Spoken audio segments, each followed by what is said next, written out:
President Lee Jae-myung is on a state visit to Türkiye, and during his meeting with the Turkish president, the two sides agreed to strengthen cooperation in defense, nuclear energy, and biotechnology.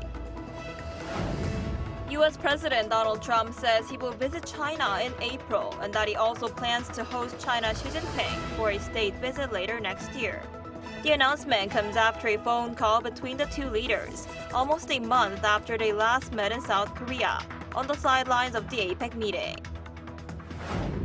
South Korea's homegrown rocket Nuri has now been transported to its launchpad at the Naro Space Center in Kohoon. Its fourth liftoff is scheduled for early Thursday morning. Hello and welcome to our noon edition of Arirang News. We begin today with President Lee Jae-myung, who is in Türkiye for a two-day state visit. Cooperation on the defense industry, nuclear energy, and biohealth topped the agenda as he met his Turkish counterpart. Our presidential office correspondent Yoon Jang-min reports from Ankara. The South Korean leader was officially welcomed by his Turkish counterpart on Monday at the presidential palace in Ankara. An amicable mood and friendship were prominent. 튀르키예의 한국 전쟁 참전 75주년이자 저의 대통령 취임 첫 해인 올해 피를 나눈 형제의 나라 튀르키예를 방문하게 돼서 매우 뜻깊게 생각합니다. I believe your state visit this time consolidated the strong bond and solidarity between Türkiye and South Korea. President Lee Jae-myung is the first South Korean leader in 13 years to travel to Türkiye for a state visit. His talks with Turkish President Recep Tayyip Erdogan lasted for nearly 2 hours and yielded deliverables to bolster strategic partnership, including in the defense industry. 양국이 방산 강국 도약을 위해서 노력하는 과정에서 상호 신뢰를 바탕으로 공동 생산, 기술 협력, 훈련, 교류 등에 있어 협력을 지속해 나가기로 약속했습니다. We have worked on many key joint projects with Korea when it comes to the arms industry, such as the Altay main battle tank project. We hope to diversify cooperation. Also discussed was nuclear energy cooperation to support Korea's bid for a new nuclear power plant project in Türkiye, with the evaluation process in the works. In line with that, an MOU was signed. The two leaders also discussed cooperation in biohealth, noting Korean firm SK Plasma taking part in a blood product project in Türkiye. Other areas of focus were cooperation on infrastructure, AI, and culture, as well as the resumption of a joint economic committee between the two countries. Also addressed war regional security. 우리의 대북 정책에 대한 에르도안 대통령님과 튀르키예 정부의 일관된 지지에 각별히 감사 말씀을 드립니다. He also vowed to bolster Korea's humanitarian assistance to help resolve issues regarding Syrian refugees in Türkiye. I welcome South Korea's establishment of its diplomatic ties with Syria in April. I believe we can cooperate regarding various regions, including Syria, Gaza, and the rebuilding of Ukraine. President Lee's two-day state visit to Türkiye began with him paying tribute to the founder of Türkiye, the late Mustafa Kemal Atatürk, earlier in the day. President Lee is set to return home, wrapping up his first trip to the Middle East and Africa that lasted for 10 days, aimed at expanding South Korea's diplomatic horizon. Yoon Jang-min, Arirang News, Ankara. U.S. President Donald Trump has said he agreed to visit Beijing in April and that he has invited China's Xi Jinping for a state visit later next year. This comes as the two leaders held phone talks to discuss a wide range of bilateral issues, following their talks in Busan nearly a month ago. Our Lee Soon-jae has more. U.S. President Donald Trump announced that he has accepted an invitation from Chinese President Xi Jinping to visit Beijing in April. The White House confirmed that the offer was made during a telephone call between the two leaders on Monday morning, where they discussed a wide range of bilateral issues and ongoing geopolitical challenges. Among the topics were China's subdued purchases of American soybeans, the war in Ukraine, and rising tensions over Taiwan. The latest call comes several weeks after the two leaders held a summit in South Korea. In a social media post following Monday's call, President Trump described the conversation as productive, saying the two leaders addressed China's exports of chemicals used in fentanyl production, progress on farm imports, and cooperation on the war in Ukraine. He said both sides had made meaningful progress since their summit in South Korea, and added now was the time to set sights on the big picture. The Chinese government also released its account of the call. State media reported that President Xi urged both nations to preserve what he described as the positive momentum achieved in South Korea. Beijing emphasized that the Ukraine conflict remains a priority and said that China is seeking further communication with Washington on international security concerns. The Chinese readout also contained stronger language on Taiwan. According to Beijing, President Xi stressed that China views Taiwan's return as an essential component of the post-war international order and reiterated that Beijing expects Washington to respect what it describes as China's core interests. President Trump has previously said that Taiwan was not discussed during the South Korea summit, but White House officials have yet to clarify whether it was raised during Monday's call. Meanwhile, as part of that diplomatic push, President Trump also confirmed that he has invited President Xi for a formal state visit to the United States. Both visits are expected to frame the next phase in the effort to restore more predictable relations between the world's two largest economies. Lee Soon-jae, Arirang News. Shifting gears, following Sunday's meeting in Geneva, U.S. and Ukrainian officials say they have now reworked the original peace proposal into what both sides describe as a refined framework. The White House says only a couple of disagreements remain, while President Donald Trump signaled that something good just may be happening. Our Pyongyang explains more. U.S. and Ukrainian officials have reworked a peace proposal following talks in Geneva on ending the war in Ukraine. Ukrainian President Volodymyr Zelensky said Monday the updated plan now includes correct elements and that the list of steps to end the war has become more workable. But he stressed that the most sensitive issues, including long-term security guarantees, will be handled directly with Washington. As of now, after Geneva, there are fewer points, no longer 28, and many proper elements have been incorporated into this framework. There is still a lot for all of us to work on together. It's very difficult to finalize the document, and we must do everything properly. The revisions follow pushback from European allies, who drew up their own counter-proposal after rejecting elements seen as favoring Russia. Those amendments were quickly dismissed by Moscow as completely unconstructive. At the White House, Press Secretary Carolyn Leavitt emphasized that Washington is engaging both sides equally and that most points in the U.S. draft have already been agreed upon in Kiev. Everybody inside feels optimistic about what happened and transpired yesterday in Geneva. Secretary Rubio, Special Envoy Witkoff, the whole team really worked through the points of that 28-point peace plan that the United States authored with input from both sides, the Russians and the Ukrainians. Meanwhile, negotiations are taking place against a tense backdrop. A massive drone strike in Kharkiv killed 4 people over the weekend, while a Ukrainian drone attack near Moscow knocked out power for thousands. European leaders say more work is needed and that they will meet again this week to coordinate their position. Kiev and Washington expect further revisions in the coming days as they push toward a just and lasting peace. Pyongyang, Arirang News.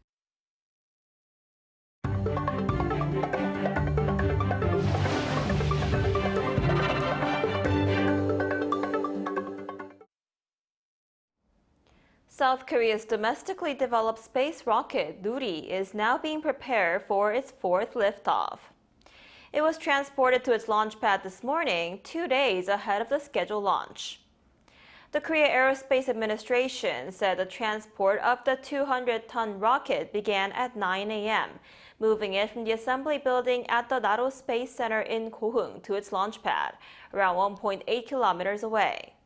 This afternoon, Nuri will go through launch preparations, including airtightness checks and the connection of the umbilical lines, which supply power, fuel, and oxidizer.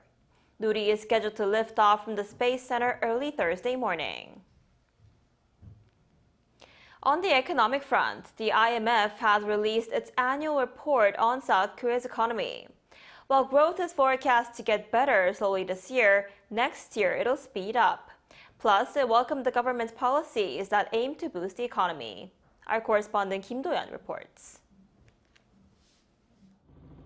The International Monetary Fund forecasts a U-shaped recovery for the South Korean economy over the next 2 years.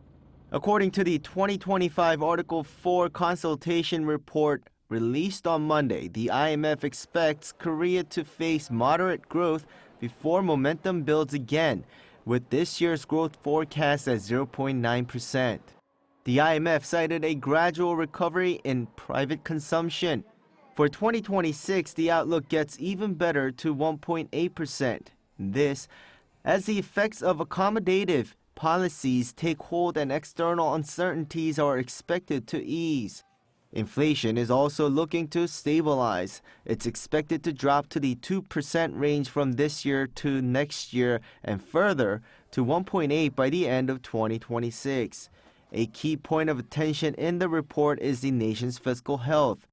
The IMF projects that South Korea's government debt-to-GDP ratio will rise from the current 40% range to surpass the 50% mark in 2026. Despite this breach of the 50% threshold, the fund assesses the debt level as sustainable. Given the lingering downside risks, such as deepening geopolitical fragmentation and potential slowdowns in AI demand, the IMF advises that maintaining the current loose monetary and fiscal stance is appropriate to support the economy.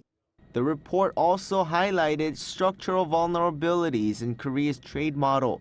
With 70% of exports concentrated in electronics and autos, and over half destined for the US, China, or ASEAN, the IMF urges diversification.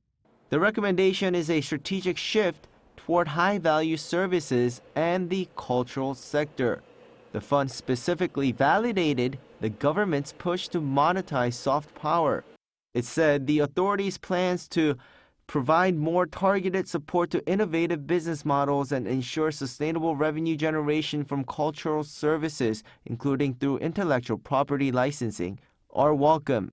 The report concludes that fostering these innovative sectors is essential for Korea to maintain its competitive edge and achieve its potential growth targets.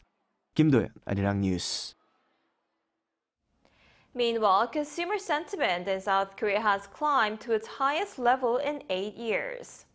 According to the Bank of Korea's latest consumer survey released on Tuesday, the Composite Consumer Sentiment Index for November rose to 112.4, up 2.6 points from October. The index had declined for 2 straight months in September and October, but rebounded in November, reaching its strongest level since November 2017. A Bank of Korea official said the improvement reflects optimism following the Korea-US tariff agreement and stronger than expected third-quarter GDP growth. Veteran actor Lee Soon-jae, celebrated as Korea's oldest active performer, passed away at the age of 91 early Tuesday morning. Lee discovered his passion for acting during his university years and went on to build one of the most prolific careers in Korean entertainment. Even in his advancing years, he maintained a strict health routine and continued appearing across television, film, and theater.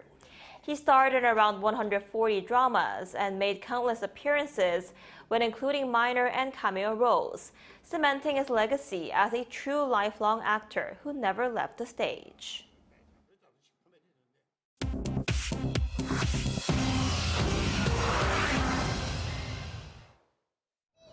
This is The World Now, bringing you everything you need to know from around the globe. In the U.S., a federal judge delivered a major setback to the Trump administration on Monday, throwing out the criminal indictments against former FBI Director James Comey and New York Attorney General Letitia James. Judge Cameron McGowan Curry found that former President Donald Trump's installation of Lindsay Halligan as interim U.S. attorney in Virginia was invalid and said that all actions taken under that appointment, including both indictments, were unlawful exercises of executive power. The cases were dismissed without prejudice, meaning they could be refiled, though the judge noted the statute of limitations for the charges against Comey may have expired. The White House said it will appeal the dismissal, adding that the president has full confidence in Halligan. Comey was charged with making false statements and obstructing Congress during his 2020 testimony about FBI leaks. James was indicted for bank fraud and making false statements to a bank.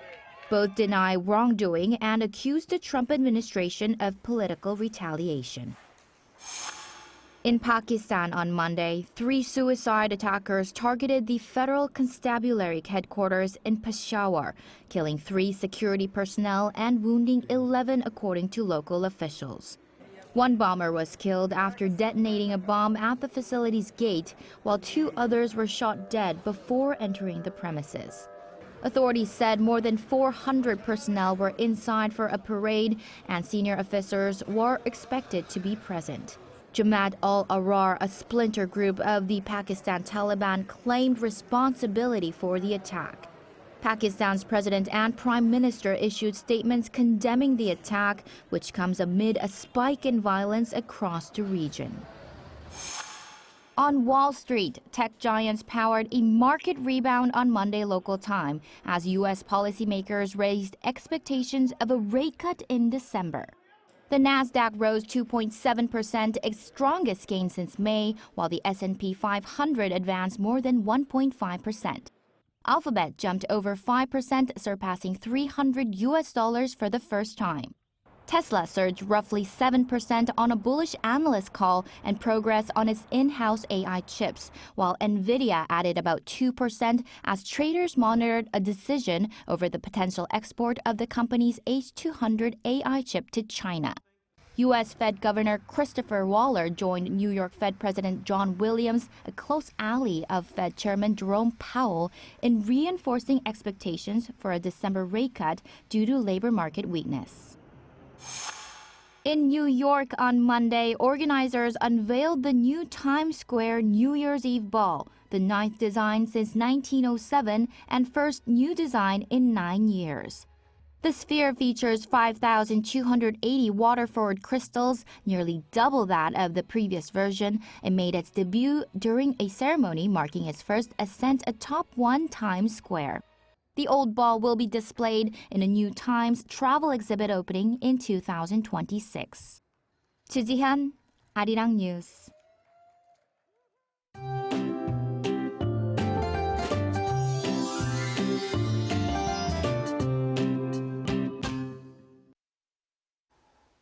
Much of Seoul was covered in that hazy gray layer of pollution yesterday, and today things could get even worse as yellow dust blows in from the west. Now there's even a chance of mud in the rain, so don't be surprised if your car gets speckled. The amount of rain should stay light, around 5 to 20 millimeters. And of course, higher elevations in Gangwon-do province east of Jeollabuk-do, mountainous areas of Jeju Island could see snow instead, with 1 to 5 centimeters expected. This afternoon, Seoul gets up to 9 degrees, which is 8 degrees lower than yesterday. Daegu makes it to 12 degrees Celsius this afternoon. Dusty conditions will improve in the evening, along with cold northwesterly winds. Meanwhile, we are just 2 days away from the 4th launch of the Nuri rocket.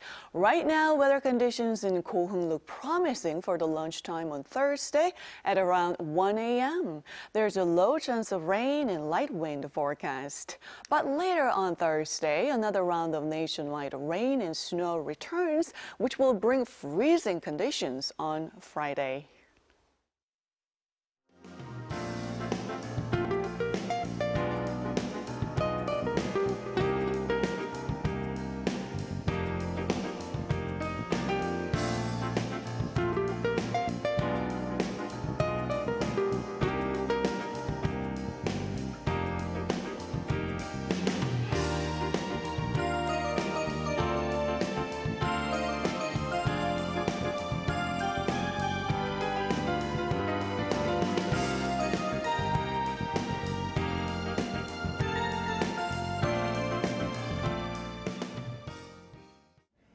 That's all we have for today's noon edition of Arirang News. Thank you for watching. We'll be back at 5 p.m. Korea time. Stay tuned.